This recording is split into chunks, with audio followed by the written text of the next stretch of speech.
Hoje fui jogar no Totobola com o meu filho. Na casa de apostas, na tabacaria do Centro Comercial Campo Alegre, aqui no Porto, recebemos um pequeno conselho que levamos para a vida. Isto primeiro é uma coisa de instinto, depois entra o pensamento e a razão. O simpático senhor estava a falar de Totobola, mas podia estar a falar de muitas outras coisas. Lembrei-me que podia estar a falar de negacionistas, de como identificar negacionistas. Vou tentar perceber o que é um negacionista. Começo pelo que não é. O negacionista não é simplesmente aquele que nega alguma coisa. Nesse sentido, todos passamos o dia a negar coisas. No 1x2 da vida, apostamos muitas vezes no 2, na derrota em casa. Escolhemos o não. O negacionista também nega, mas ao contrário do negador que escolhe com cuidado as suas negas, o negacionista nega por atacado. Nega o que não devia negar e o que não tem competência para negar. O negacionista nega as evidências do senso comum e os resultados da ciência, as recomendações das autoridades, os conselhos dos médicos, as decisões dos políticos, por aí fora. Nega tudo isto de forma indiferenciada. Nega sem critério e tudo ao mesmo tempo. Nega a granel. O negacionista enche de duplas e triplas o seu boletim de apostas e isso, claro, sai-lhe caro. Estamos fartos de negacionistas, mas vamos ter de os aturar muito mais tempo. Talvez para sempre. Acho que estão aí para ficar. É uma moda. É uma moda, mas é uma daquelas modas que não vai passar, como aos jogos e as apostas. Até porque os negacionistas julgam-se justificados a ser como são. Acreditam sinceramente que a evolução da humanidade depende das suas negas, do seu virar costas às melhores práticas científicas, políticas e cívicas. Não sabem que são aqueles que pensam o jogo, que calculam, que estudam, que raciocinam, que mais vezes saem vencedores. Depois entra o pensamento e a razão, como dizia o simpático senhor da casa de apostas. Os negacionistas falam de Jesus Cristo, de Copérnico, Galileu, que consideram ser negacionistas modelos. Enganam-se. Jesus Cristo não era negacionista, era um negador, e dos melhores que já tivemos. Sabia aquilo que negava, escolhia bem os seus alvos e tinha boas razões para o fazer, mesmo que fossem razões do coração. Negou para mais tarde afirmar. Apostou no 1, na vitória em casa, e ganhou. Também com Copérnico e Galileu a razão estava do seu lado. Negar era o culminar de um processo racional de dúvida, de pensamento hipotético e de experimentação.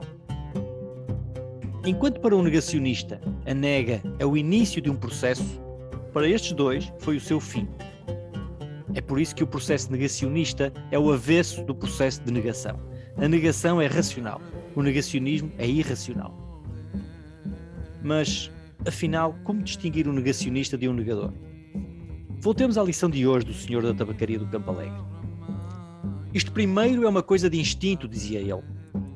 De facto, é por instinto que escolhemos quase tudo na vida. Da nossa profissão, ao nosso agente imobiliário, à nossa esposa.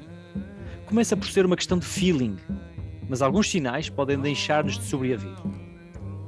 Sinal 1. Os negacionistas não gostam de diálogos. Gostam muito de falar e pouco de ouvir. Rapidamente passam ao insulto e ao sarcasmo. Sinal 2. Aos negacionistas, sobra-lhes em sinceridade o que lhes falta em autenticidade. Ninguém quer estar sentado ao seu lado ao jantar. São os autênticos idiotas, sinceramente. Os negacionistas, sinal 3, recorrem facilmente à violência. Os negacionistas têm o pavio curto, pois são movidos mais pelas emoções que pela razão, como vimos no Capitólio, no Planalto e nos fóruns nas redes sociais, onde defendem a sua verdade aos berros e em caps lock. Sinal 4. Os negacionistas nunca têm dúvidas de nada. A verdade dos negacionistas é o avesso da verdade. O negacionismo nega a verdade. Os grandes negadores não são negadores da verdade, são negadores da mentira e da falsidade. Os filósofos e os cientistas são deste tipo de negadores. Têm a dúvida como ponto de partida e a verdade como ponto de chegada. Dizem muitas vezes não sei. Apostam muitas vezes no X, no empate. Nunca ninguém ouviu um negacionista a dizer não sei. E eles possuem o pior não sei de todos, pois não sabem que não sabem. São uns ignorantes da pior espécie. Sinal 5. Os negacionistas não gostam de esperar. Os gregos antigos acreditavam que atingir a verdade era uma espécie de desvelamento, o tirar de um véu. Há um profundo sentido erótico nesta busca grega da verdade, que é necessariamente lenta. Os negacionistas não conhecem os prazeres do erotismo e da lentidão. São pornógrafos. Preferem possuir rapidamente a verdade despida à sua frente. Não conhecem o prazer da espera e da antecipação. Ejaculam à primeira vista da sua verdade. São os precoces. António Guerreiro, um grande negador que escreve às sextas-feiras no Y, uma crónica que não me lembro de perder, descreve o processo de pensamento dos negacionistas desta forma. Para eles, não é preciso submeter nada à racionalidade da prova, porque a verdade está encontrada à partida. São uns crentes. Sinal 6. São dissimulados. Descobrimos agora o que a sua simpatia escondia, o que os seus sorrisos condescendentes ocultavam. Descobrimos que são perigosos, que a sua mentalidade é medieval e os seus atos rapidamente passam os limites do civilizado. Que se nos apanharem, fazem-nos o que queriam fazer a Mike Pence, Nancy Pelosi e Lula da Silva. Sovam-nos, matam-nos, desfazem-nos em pedaços. São fanáticos. Com estes 6 sinais, conseguimos seguramente identificar o negacionista. Mas o que fazer quando esses fanáticos são nossos amigos e familiares? É possível conversar com aquela tia que pertence à seita? Pergunta a repórter Letícia Sorg a João César Castro Rocha, professor de literatura comparada no Rio de Janeiro. Não há como dialogar, diz-nos ele. Temos de ter paciência. Vamos ter de abandonar qualquer sinal de superioridade nossa. Vamos ter que escutar os delírios, vamos ter que escutá-los a falar. É quase como uma espécie de psicanálise coletiva e involuntária.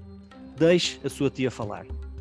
Essa é a grande tarefa do Brasil nos próximos tempos. Essa é a nossa grande tarefa nos próximos tempos. Deixe a sua tia falar. Tenham paciência.